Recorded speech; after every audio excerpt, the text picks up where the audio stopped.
நினைக்கிறேங்க. நிறைய நீங்கள் வந்து நந்தா பொறியியல் கல்லூரி innovation dean doctor M Eswaramoorthy அவர்களை தொழில்நுட்ப படிப்புகள் மற்றும் வேலைவாய்ப்பு குறித்து பேச அனுப்பினார். வணக்கம். கொஞ்சம் நீங்கள் ஒரு 10 minutes ஃபோனு மற்ற டிஸ்ட்ராக்ஷன்லாம் விட்டுட்டு எதுக்காக சொல்கிறேன்னா, இப்போ இது வரைக்கும் நீங்கள் என்ன பண்ணிகிட்டு இருக்கீங்களோ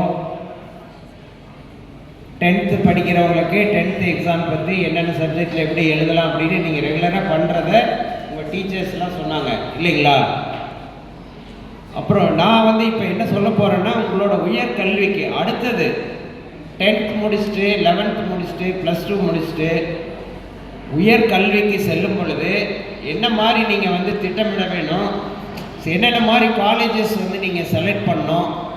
ஸோ உங்களுக்கு வந்து ரியலாக எல்லாமே வந்து ரூரல்லேருந்து வரதுனால, கிராம பகுதியிலேருந்து வரதுனால உங்களுக்கு வந்து ரெகுலராகவே ஒரு ப்ராப்ளம் இருக்கலாம். ஏன்னா பேரண்ட்ஸ் வந்து புவர் ஃபேமிலி, ஆவரேஜ் ஃபேமிலியிலேருந்து வரவங்க. அப்போது வந்து இப்போ இருக்கிற கல்வி கட்டணத்தில் நம்ம போய் என்ஜினியரிங் தொழில்நுட்பம்லாம் படிக்க முடியுமா அப்படிங்கிற ஒரு பெரிய வந்து கேள்வி உங்கள் மனசில் இருக்கலாம். இப்போ அதுக்கெல்லாம் வந்து உங்களுக்கு ஒரு தெளிவு கிடைக்கிற மாதிரி ஒரு 5 நிமிஷத்துக்குள்ளே நான் எனக்கு தெரிந்த கருத்துக்களை உங்களோட பரிமாறிக்கொள்வதில் மிக்க மகிழ்ச்சி அடைகிறேன். முதல்ல வந்து ஏன் என்ஜினியரிங் தொழில்நுட்பம் ஏன் படிக்கணும்? இப்போ வந்து மெடிக்கல் சொன்னாங்க. அப்புறம் சார் வந்து ஒருத்தர் வந்து இப்போது ஃபிசிக்ஸ், கெமிஸ்ட்ரி, மேத்ஸ் இன்ட்ரெஸ்ட் இல்லாதவங்கலாம் வந்து நான் engineering courses, hotel management, so அந்த மாதிரி கோர்ஸ் பற்றிலாம் சொன்னாங்க. பட் வந்து இப்போ என்னோட கருத்து என்னென்னா, ஒரு மாணவன் ஒரு மாணவியாக இருந்தாலும் பெற்றோர்களாக இருந்தாலும் ஏன் வந்து தொழில்நுட்ப கல்வி படிக்க வைக்கணும், என்ன காரணம்?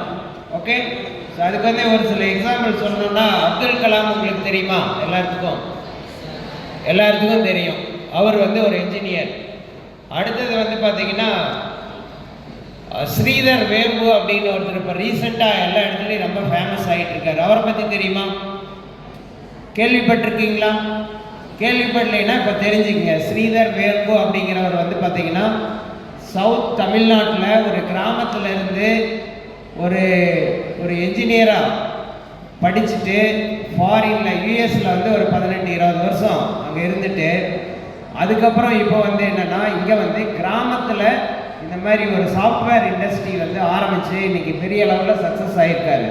இன்றைக்கி வந்து ஒரு கூகுளுக்கு இந்த மாதிரி பெரிய கம்பெனிக்கு வந்து ஒரு போட்டியாக இந்தியாவில் இருக்கக்கூடிய நிறுவனங்கள், இந்த அரசு இயந்திரங்கள் மற்றும் தனியார், இப்போ நம்மளாம் கூகுள்லாம் யூஸ் பண்ணுறோம் இல்லைங்களா, அந்த மாதிரி ஒரு தொழில்நுட்பத்தை வந்து இந்தியர்களாலேயே உருவாக்கணும் அப்படிங்கிறதுக்காக இந்த கம்பெனியை தேர்ந்தெடுத்து இப்போ அரசாங்கம் மற்ற எல்லாருமே வந்து அவரோட மென்பொருளை பயன்படுத்த ஆரம்பிச்சிருக்காங்க. இப்போ ரீசெண்டாக நீங்கள் படிச்சிருப்பீங்கன்னு நினைக்கிறேன். என்ன காரணம்? எதுக்காக வந்து நம்மளே தயார் பண்ண மென்பொருளை ஏன் வந்து பயன்படுத்தணும், என்ன காரணம்? அதுக்கு வந்து ஒரு முக்கியமான விஷயம் இருக்குது. இப்போ வந்து நீங்கள் ஒரு 2 வருஷத்துக்கு முன்னாடி மும்பையில் வந்து பார்த்தீங்கன்னா ஒரு 3 டேஸ்க்கு வந்து பவர் சப்ளையே எங்கேயுமே கிடையாது. பவர் இல்லாமல் நம்ம இன்றைக்கி இருக்க முடியுமா? எலக்ட்ரிசிட்டி இல்லாமல் கண்டிப்பாக இருக்க முடியாது. சரிங்களா? அந்தளவுக்கு முக்கியமானது. அது மும்பை போன்ற நகரங்களில் 40 அடி அடுக்குமாடி கட்டணம் இருக்குது இல்லைங்களா? ரயில்வே இயங்கணும், இது எல்லாமே இயங்கணும் அப்படின்னா கண்டிப்பாக எலக்ட்ரிசிட்டி வேணும். 3 டேஸ் வந்து கரண்ட் ஃபெயிலியர். என்ன காரணம்னு தெரியல. கேட்டால் ஷடவுன் ஆயிடுச்சு, இது மாதிரி ட்ரிப் ஆயிடுச்சு அப்படின்னு சொல்கிறாங்க. அஜித் கோயல் அப்படின்னு சொல்லிட்டு ஒருத்தர் இருக்கார், நம்ம அட்வைசர் ஆஃப் இந்தியா இல்லைங்களா? அவர் வந்து என்ன பண்ணுறாரு, இதில் சந்தேகப்பட்டு உள்ளே வந்து என்ன பிரச்சனை இருக்குது அப்படிங்கிறத ஆராய்ந்து ஒரு சைனா ஒரு சின்ன உள்ள வந்து ஒரு சின்ன ஒரு இடர்பாடு ட்ரபிள் வந்து அந்த சாஃப்ட்வேரில் மேக் பண்ணி அந்த கம்ப்ளீட்டாக அந்த இன்டர்நெட் மூலம் இயங்கக்கூடிய இதையே வந்து ஒரு 3 டேஸ் ஸ்டாப் பண்ணி வச்சுட்டாங்க. அப்போ வந்து என்னென்னா மும்பை நகரமே இயங்க முடியாத ஒரு சூழ்நிலை ஆயிடுச்சு. அப்போ தான் வந்து கவர்மெண்ட் ஆஃப் இந்தியா என்ன பண்ணுறாங்கன்னா திங்க் பண்ணுறாங்க, ஏன் வந்து நமக்கு தேவையான மென்பொருளை நம்மளே வந்து உருவாக்கக்கூடாது? ஃபாரின் கண்ட்ரீஸில் இருக்கிறவங்களை நம்பி இருந்தோம்னா ஒரு காலத்தில் இப்போ எல்லாமே வந்து ஆட்டோமேஷன் இயந்திரமயமாக ஆகிற சூழ்நிலை இருக்கிறதுனால ஒரு நாளைக்கு அதை கம்ப்ளீட்டாக கட் பண்ணிட்டாங்கன்னு வைங்களேன், எந்த இதுவுமே இயங்காது.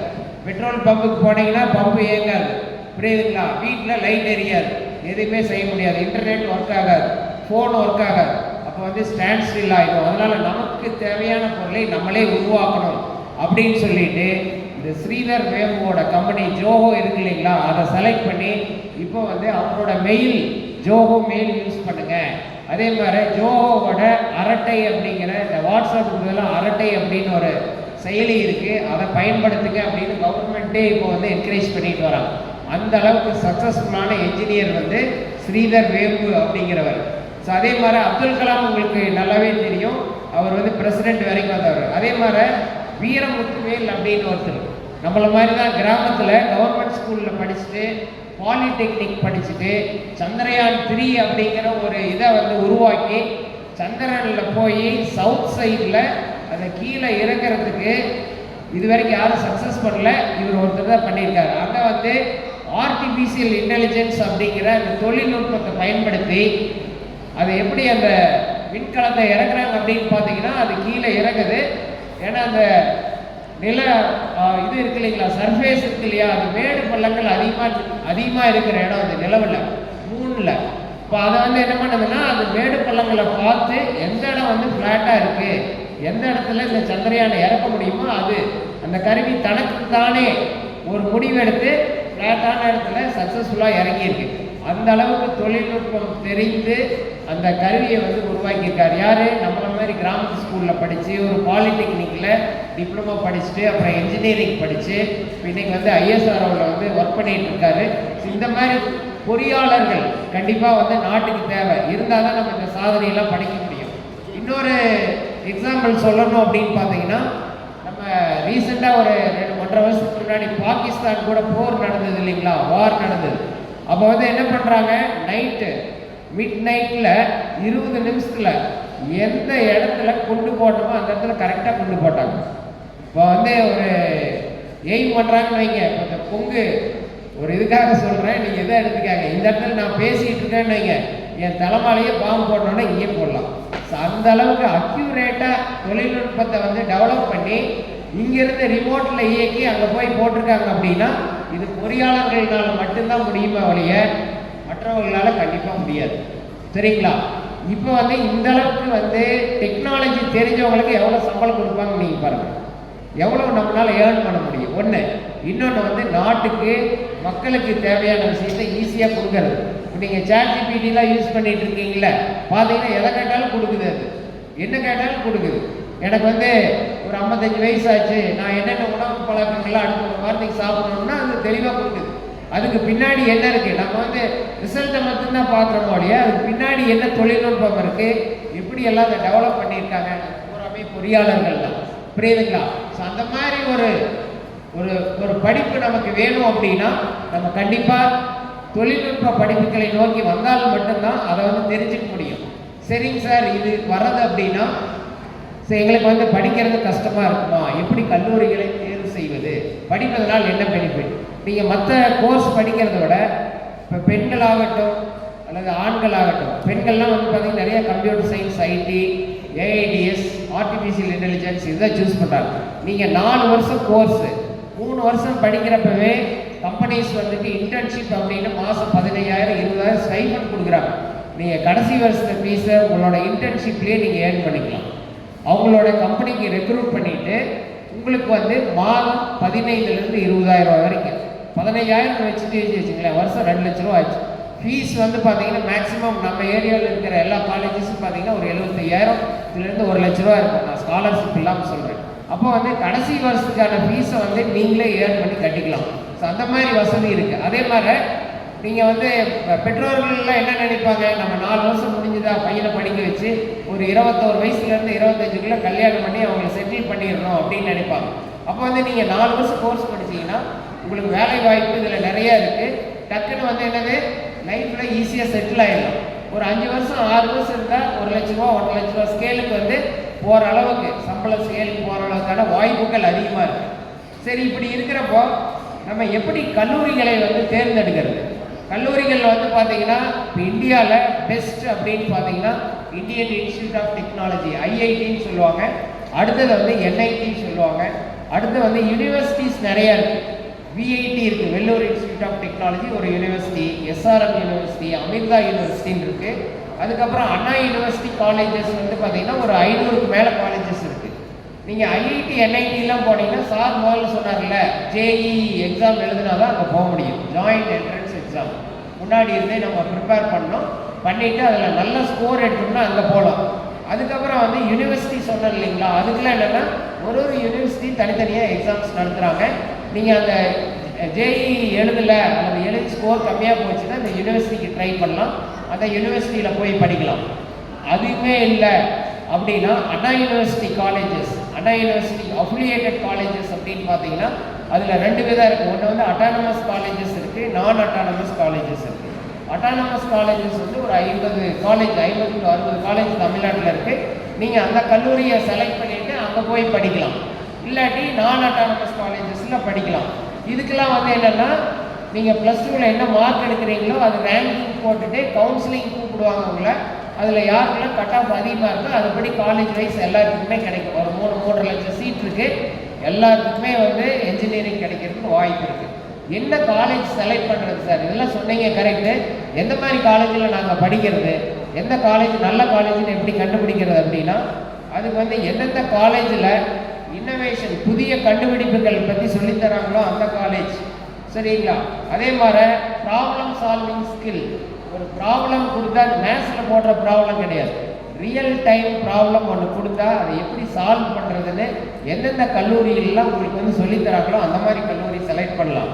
அதே மாதிரி ஸ்டூடெண்ட்ஸ் வந்து படிக்கிறப்பவே தொழில் செய்வதற்கு ஸ்டார்ட் அப் அப்படின்னு நிறைய கேள்விப்பட்டிருப்பேன். இப்போ நிறைய ஸ்டார்ட் அப் ஆரம்பிக்கிறேன்னு சொல்லிட்டு அந்த மாதிரி ஸ்டார்ட் அப் ஆரம்பித்து பண்ணுறதுக்கு எந்தெந்த கல்லூரிகளெல்லாம் இடம் கொடுத்து மாணவர்களுக்கு பயிற்சி அளிக்கிறாங்களோ அந்த மாதிரி கல்லூரியாக பார்த்து செலக்ட் பண்ணுங்கள். இன்னோவேஷன் பொறுத்தளவுக்கு நான் ஒரு பாயிண்ட் என்ன சொல்லணும்னா, நீங்கள் இந்த தென்னை ஓலை பார்த்துருக்கீங்களா? தென்னை மரத்தில் ஓலை இருக்கு இல்லைங்களா? பெங்களூரில் ஒருத்தர் என்ன பண்ணியிருக்காருன்னா இந்த தென்னை ஓலையிலேருந்து ஒரு ஸ்ட்ரா பண்ணியிருக்காரு. நம்ம கூல் ட்ரிங்க்ஸ்லாம் குடிக்கிறப்ப ஸ்ட்ரா வச்சு குடிப்போம்ல, அதெல்லாம் பிளாஸ்டிக்கில் பண்ணியிருப்பாங்க. இவர் வந்து தென்னை ஓலையிலேயே பண்ணியிருக்கார். பண்ணிவிட்டு அதை வந்து பேட்டன் பண்ணியிருக்கார். காப்பி பேட்டன் சொல்கிறீங்களா, ஐபிஆர்னு சொல்லுவோம். பேட்டன் பண்ணி இன்றைக்கி வந்து 10 கண்ட்ரிக்கு எக்ஸ்போர்ட் பண்ணுறாரு. 10 கண்ட்ரிக்கு தென்னை ஓலை தான். நம்ம நிறைய வர வழியில் கூட பார்த்துருப்போம், எல்லாம் குப்பைக்கு போகிறது.